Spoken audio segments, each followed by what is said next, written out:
Numa batalha épica, a República Romana consolida sua liberdade ao início do seu império. Esta é a Batalha do Lago Regilo.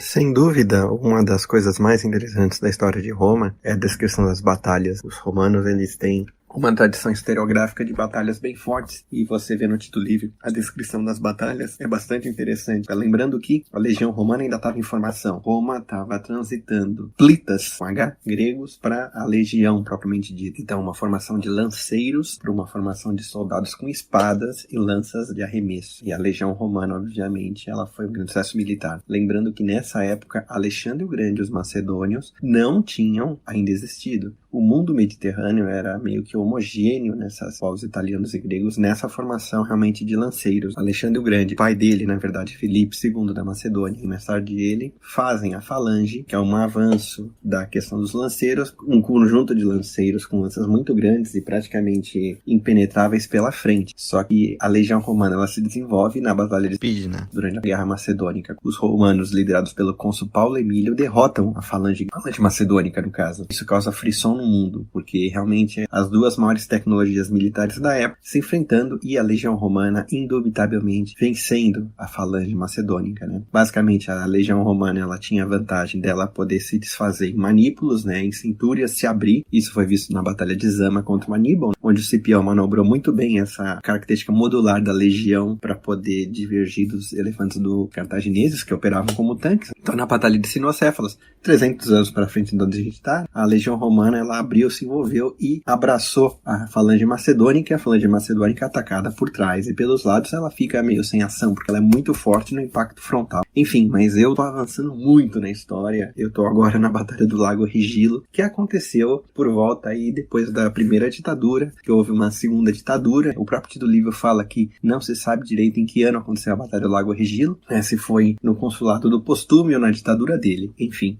Mas sem se atentar a tecnicidades, a Batalha do Lago Regilo basicamente foi quando Roma enfrenta uma Liga Latina liderada pelo Mamílio, que era um tirano de Dúsculo, e com Tarquínio Soberbo e os filhos dele que ainda tinham esperança de vencer Roma. Tarquínio Soberbo morre uns 2 ou 3 anos depois da Batalha do Lago Regilo, né? O Tito Livio ele narra que depois da batalha houve um período de calma, houve esse problema cronológico que ele mesmo aponta, se a batalha aconteceu antes ou depois. Grosso modo, os romanos e os latinos se enfrentam, né? Estão disputando realmente quem tem o poder ali dentro da Liga Latina. Os romanos levam a melhor e a batalha foi muito encarniçada pela presença dos tarquínios, né? Então houve essa perspectiva da luta pela liberdade pelos romanos, né? Assim como foi na época da guerra contra Porcena, e a retomada do poder por parte dos etruscos com os aliados latinos, né? Em certo sentido, uma aliança dos tarquínios etruscos latinos decidindo para acabar com Roma de vez. Agora, é de se pensar, né? Roma, ela não cresceu à toa, porque logo depois da República Romana, você realmente vê uma cidade sitiada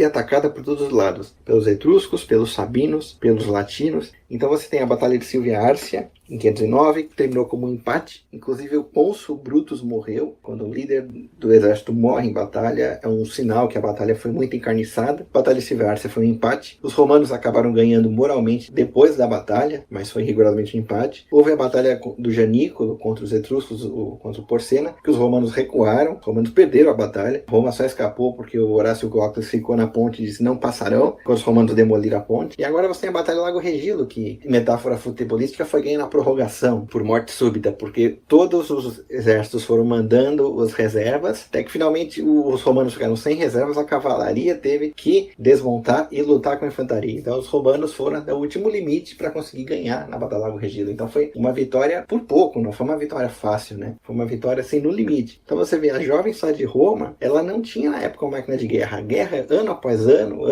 a gente viu que uma guerra contra os sabinos foi muito terrível, entendeu? Perdeu-se muita gente, foi muito sangrento. Ano após ano, guerra. E os romanos, por pouco, realmente ganham a Batalha do Lago Regilo. Por isso que ela é um divisor de águas. O Dionísio de Halicarnasso narra que entre esse ano 500 496 a.C., houve uma conspiração dos Tarquínios e do Otávio Mamílio para recuperar o trono. O Tito Livio narra que na época, lá de volta do 502, 501, também houve uma conspiração dos Tarquínios, que um dos cônsules foi implicado, mas ele diz que não tem mais notícias. O Dionísio não fala de implicação dos cônsules, mas fala de implicação da plebe. Enfim, tá tudo muito nebuloso, muita coisa se perdeu, mas realmente os Tarquínios são admiráveis por tentar tanto retornar ao poder. Se a nossa família real brasileira tivesse tentado feito isso depois do golpe da proclamação da República, com certeza o destino do Brasil ia ser outro. O bom do Dionísio de Halicarnasso e o Tito Livio comparados, você vê realmente que há mudança de cronologia entre eles, mas em linhas gerais o fluxo da história está seguindo igual. Um valida o que o outro diz, com umas diferenças de conteúdo, já que eles estão falando 500 anos depois do acontecido, com o material que eles têm da época. E o Tito Livio consultou o arquivo público, consultou os templos, né? Como o Tito Livio ele joga a Batalha do Lago Regilo antes do Dionísio de Halicarnasso, a disputa entre patrícios e plebeus sobre as dívidas que aconteceu no consulado do Apio Cláudio vem depois da Batalha do Lago Regilo. Para o Dionísio veio antes. E para o Dionísio, quem interviu foi o Valério Voleso, irmão do Publícola, que morre na Batalha do Lago Regilo depois. Com certeza ele interviu na disputa pública, é óbvio, ele era senador e consular, então ele falava no Senado, era um dos primeiros a falar por ter sido ex-cônsul. Mas, de qualquer forma, assim, é maravilhoso pensar que há uma diferença de 2 anos apenas na incerteza de algo que aconteceu há 2.500 anos atrás, ou seja, 0,1% de incerteza. Quem dera que na história a gente tivesse sempre esse grau de baixa incerteza dos fatos.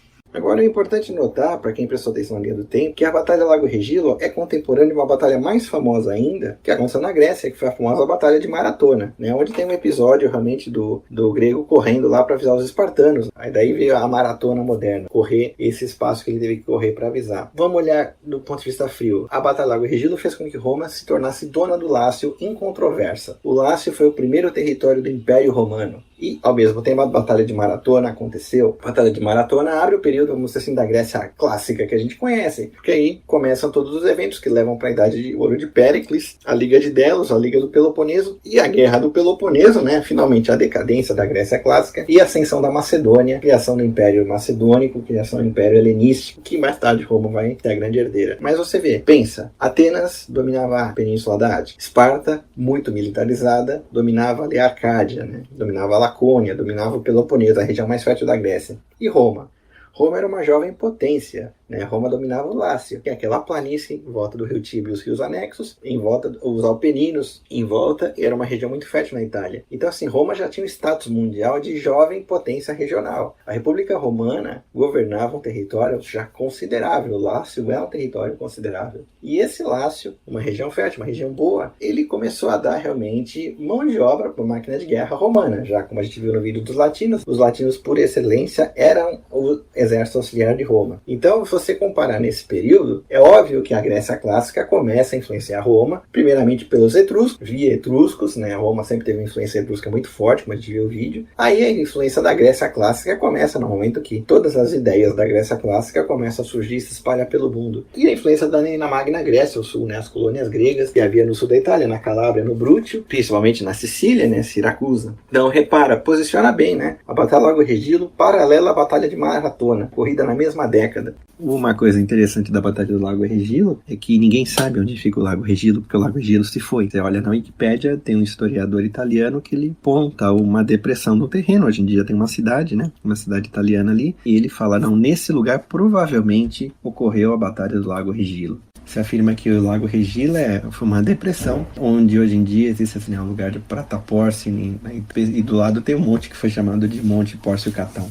Onde está o Lago Regilo, ninguém mais sabe. O fato é o seguinte, os romanos enfrentaram os latinos, a descrição da batalha está toda no Tito Livio, para quem quiser, bem bonita, mas assim, em termos de história militar, ela é expressa de maneira sintética, como os historiadores antigos, né? As pessoas acusam os historiadores antigos de fazer as batalhas de maneira muito modular. A ala direita enfrentou tal, aconteceu isso, outro criou, né? Em certo sentido, essa tradição militar da descrição antiga, ela vem até para a modernidade, né? A gente tem que lembrar que os exércitos antigos, eles tinham sempre o problema da comunicação das mensagens. Você vê, até o século XIX, na famosa carga da infantaria ligeira, que teve o poema, teve o filme e tal, da máquina de guerra britânica na guerra entre a Rússia e a Turquia, a catástrofe da carga da infantaria ligeira foi por causa de erro de comunicação, né? O general não conseguiu mandar tropas voltarem quando elas atacaram, elas foram dizimadas. Da mesma maneira, na Batalha de Waterloo, houve um problema de comunicação entre as forças do Napoleão, que não se conseguiram se comunicar e vencer. Mesmo na Primeira Guerra Mundial, a ofensiva do Somme pelo exército britânico teve problemas de comunicação com a artilharia para vencer as linhas alemãs. O Dionísio também narra que para a Batalha do Lago Regilo, os romanos estavam bem animados para ir defender a pátria, enquanto os latinos estavam um pouco, vamos dizer assim, desanimados, porque a conspiração realmente contra Roma foi liderada pela aristocracia, né? Tarquínio e Mamílio conseguiram levar a aristocracia latina, enquanto os plebeus latinos foram meio que arrastados para a batalha pelos líderes das cidades. E o Tito Livio ainda narra que a batalha foi particularmente mais encarniçada, que os tarquínios estavam presentes. Então a Batalha do Lago Regilo não se tornou apenas uma guerra pelo Lácio, uma guerra pela Liga Latina, mas de novo uma guerra pela liberdade de Roma. A Batalha do Lago Regilo foi particularmente sangrenta porque os generais foram atacados. O comandante de cavalaria, Tito Ebúcio, o Otávio Mamílio, tirano dos latinos, eles ambos se ferem em duelo. O rei Tarquínio Soberbo, em que pese já de idade avançada, ataca o cônsul e também se fere, é ferido nas coxas. O consular Valério Volúzio, que foi embaixador com a Liga Latina e foi cônsul, teve a grande vitória na Batalha do Rio Ânio, morreu nessa batalha, né? Foi uma batalha realmente que sangrenta para os padrões da época. Os latinos estavam numa força superior em relação aos romanos. Os romanos anteciparam a batalha para evitar que um exército vosco se aliasse aos latinos, e os latinos perderam quase 40 mil soldados de infantaria e 3 mil de cavalaria. De acordo com o Dionísio de Halicarnasso, menos de 10 mil combatentes latinos conseguiram fugir com vida da batalha. Simplesmente a situação dos generais terem que ir pro duelo e os generais se ferirem mostra realmente que o negócio foi feio. Lembra um pouquinho até a Ilíada, aqueles duelos dos heróis que acontecem. Outro relato digno da Ilíada foi quando Valério Voleso cai na batalha. Os sobrinhos dele, os filhos de Valério Publícola, foram lutar para recuperar o corpo. Assim como na Ilíada houve aquele duelo famoso por recuperar o corpo de Pátroclo. Então assim, a Batalha do Lago Regilo foi verdadeiramente um duelo de heróis pela alma de Roma e a alma do Lácio. Mas enfim, uma coisa interessante da Batalha do Lago Regilo é que dizem que se viu Castor e Pólux, os gêmeos divinos, né, filhos de Júpiter, lutarem ao lado dos romanos. E o Postúmio, o que liderou o exército romano como ditador, ele promete um templo para Castor e Pólux. Esse templo foi construído no Fórum Romano, um dos templos mais antigos de Roma, né, o templo de Castor e Pólux no Fórum Romano. E ele figura em muitas coisas da cultura romana, que era uma referência bem antiga da época, inclusive num poema de Catulo, que tira sarro dos rivais no amor dele pela lésbia, que era a Clódia, né? E fala que os rivais deles faziam sacanagem entre si atrás do templo de Castor e Pólux. Então, assim, esse templo de Castor e Pólux, que tem umas ruínas do Fórum Romano, tem 3 colunas, né, que foram reconstruídas lá. Ele foi feito na Batalha do Lago Regilo, né, em homenagem à vitória. Você for ver, um dos maiores monumentos de Roma antiga, um dos templos mais históricos, foi feito em função dessa batalha. Então, assim, a Batalha do Lago Regilo realmente ela foi tão importante para a época que os romanos deixaram realmente um templo. E você vê, um templo de que não era uma divindade de primeira grandeza, né? Era praticamente os heróis mitológicos que ficou bem ali no Fórum Romano. Lembrando que naquela época o Fórum Romano devia ter pouca coisa, no espaço vazio entre o Capitólio e o Palatino.